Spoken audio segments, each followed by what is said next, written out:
Hello guys, this is Yash Sharma.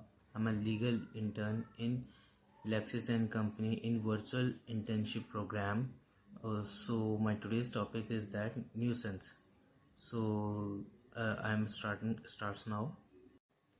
So, what is nuisance?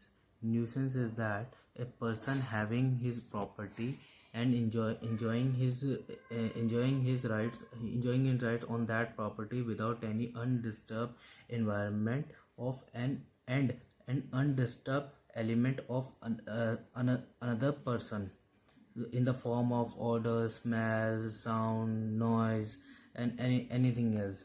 So next is that meaning and definition of nuisance. The meaning of nuisance is that the nuisance word comes from the French word which means that annoy or hurt. It is an unlawful interference of enjoyment of any land, any with a person's use of enjoyment of any land. In the normal scenario, a person has fully enjoyment right on his own land without any interference of other person in the form of trespass, odor, smells, like another things, or definition of nuisance. The nuisance definitions is so much giving in the books, but I will tell you one definition of according to Mr. Stephens. Nuisance is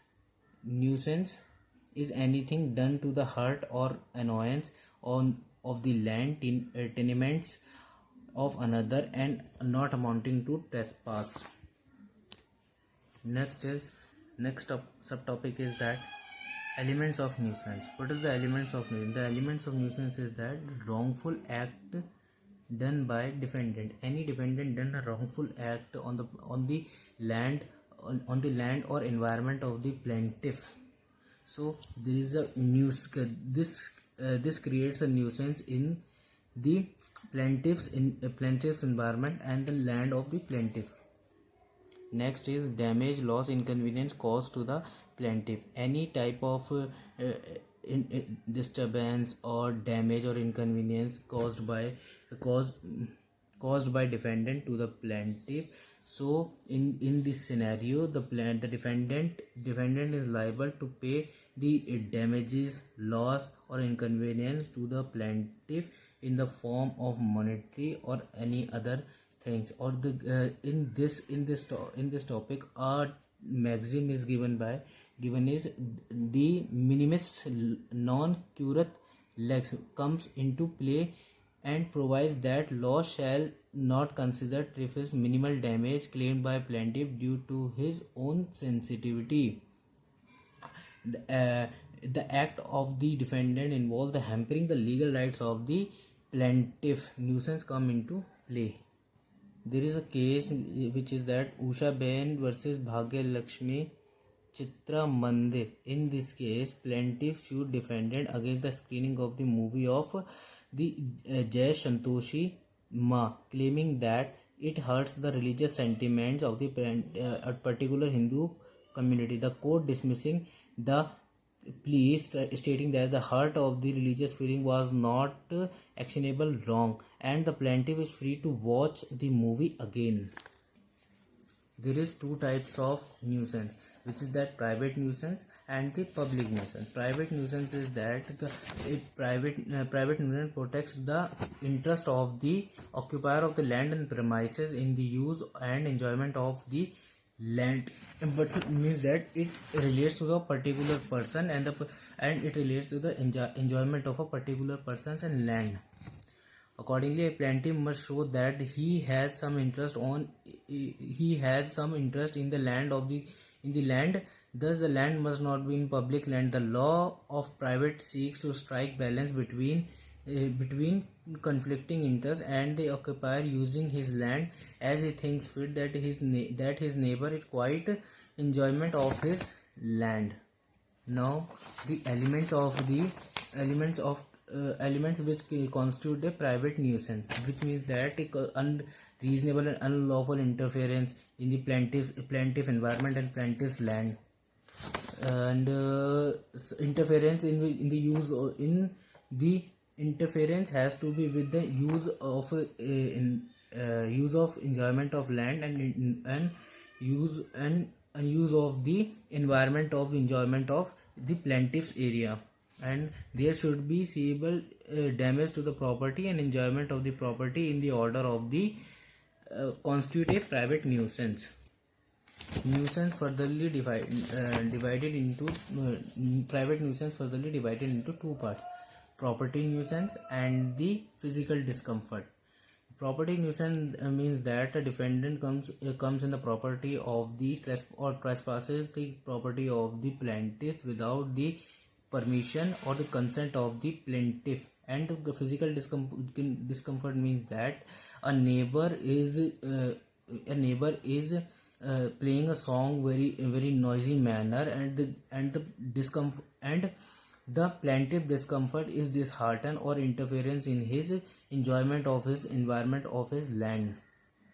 Next is public nuisance. Means that public nuisance means this type of thought is this type of wrong which will be conducted to the public at large or the widespread of the society. I am reading the introduction and the meaning of the public nuisance. So now I am telling you.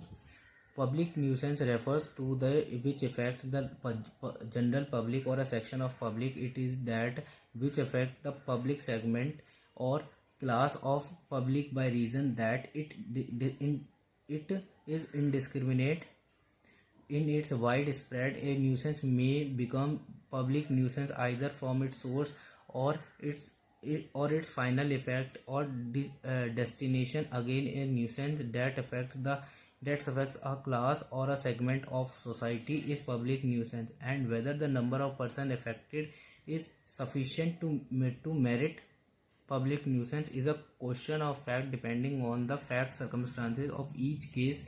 Everything is to be looked at from a reasonable point of view. A public nuisance is generally or usually a crime under section 234 of CRPC, section 92 and 94 of IPC, and now I am telling you section 268 of IPC, which deals the public nuisance.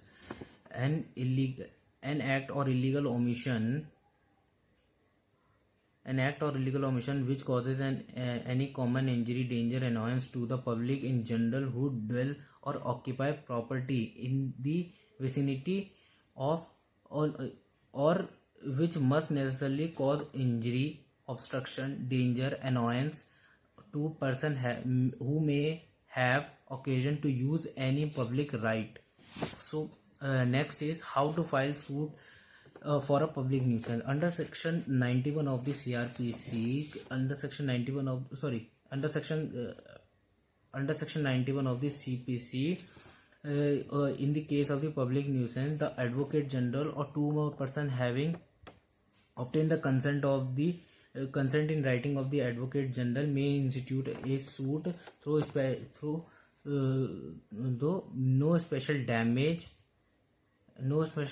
has caused for the declaration of injunction or for such other relief as may be appropriate in the circumstances of the case.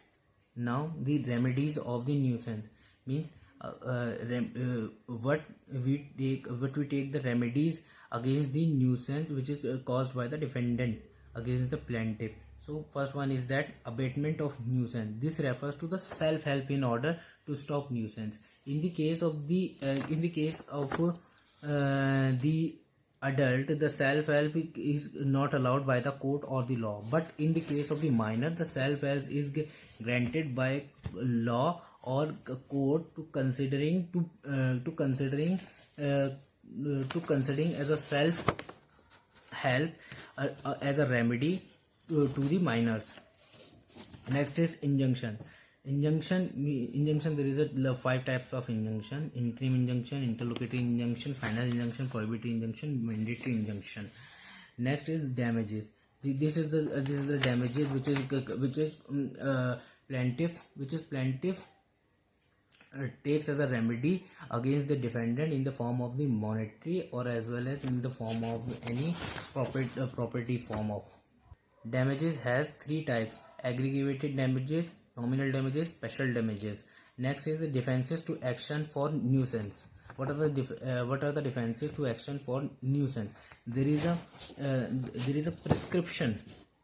If someone person is sleep from 20 years and take no action against the nuisance which we tortured from last 20 years, so there is no defense to the plaintiff against the defendant to take action against the defendant in the nuisance. Next is contributory negligence. Next is act of a stranger. Act of a stranger means that a defendant is a stranger, so there is no defense. So there is no defense against the defendant. So inevitable accident. Act of necessity means that there is a necessity of act to do in the defense of the nuisance. That thing I was already told in the abatement of nuisance in the remedies. Or next is statutory authorization. Okay, so that's it. I am conclude my video. And a nuisance arises whenever a person uses his property to cause material injury or annoyance to reasonable neighbor. Odor, dust, smoke, other airborne pollutant, water pollutant, and hazardous substances all have been held to be a nuisance under both private or public nuisance law. The plaintiff must prove that the defendant's activity unreasonably interfered with the use of the enjoyment of a protected interest and caused the plaintiff substantial harm. Okay, that's it. Thank you for giving me this assignment. So